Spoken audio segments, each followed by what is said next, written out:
Hello बच्चों, let's read the question. Which of the following organic compound has same hybridization as its combustion product CO2? तो हमें CO2 में जो hybridisation है उसमें से हमें देखना पड़ेगा. तो CO2 में क्या हाइब्रिडेशन होता है? CO2 का अगर स्ट्रक्चर हम देखें तो CO2 का स्ट्रक्चर कुछ इस तरीके से होता है. और इसका जो हाइब्रिडेशन होता है इस कार्बन का, ये sp हाइब्रिडाइज्ड कार्बन होता है. यहाँ पे एक और एक दो, मतलब sp हाइब्रिडेशन हो जाएगा इसका. अब हमें यहाँ पे और जो ऑप्शंस दिया है उसके साथ कौन सा मैच हो रहा है वही हमें यहाँ पे फाइंड करना है. तो पहले हमें इथेन का दिया हुआ है, तो इथेन क्या हो जाएगा? इथेन का स्ट्रक्चर कुछ इस तरीके से होता है, पता है.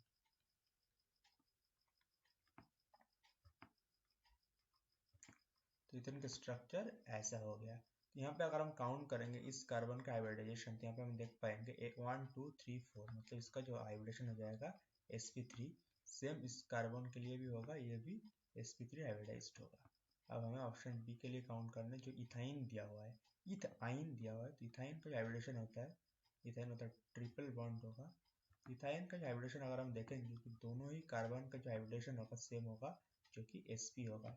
1 और 1 2 के काउंट कर पाएंगे, इसका sp हाइब्रिडेशन यहाँ पे हो जाएगा. तो अब हमें सी ऑप्शन कंपेयर करना है. इथिन का दिया हुआ है, इथिन का क्या हो जाएगा यहाँ पे, तो हम देख पाएंगे कि इथिन जो होता है यहाँ पे, इथिन का हाइब्रिडेशन अगर हमें काउंट करना है तो दोनों ही कार्बन जो होगा सेम होगा. तो ये 1 2 3, इसका जो हाइब्रिडेशन होगा ये क्या हो जाएगा, sp2. अब हमें डी इथेनॉल की काउंट करना है, सही हाइब्रिडेशन देखना है. इथेनॉल के स्ट्रक्चर पहले हम देख लेते हैं. इथेनॉल के स्ट्रक्चर कुछ इस तरीके से होता है, और हमें यहाँ पे कार्बन के हाइब्रिडेशन फाइंड करना है. तो दोनों जो कार्बन हमें दिख रहा है सेम हाइब्रिडेशन होगा, 1 2 3 4 1 2 3 4. ये दोनों का ये भी हाइब्रिडेशन क्या होगा, sp3.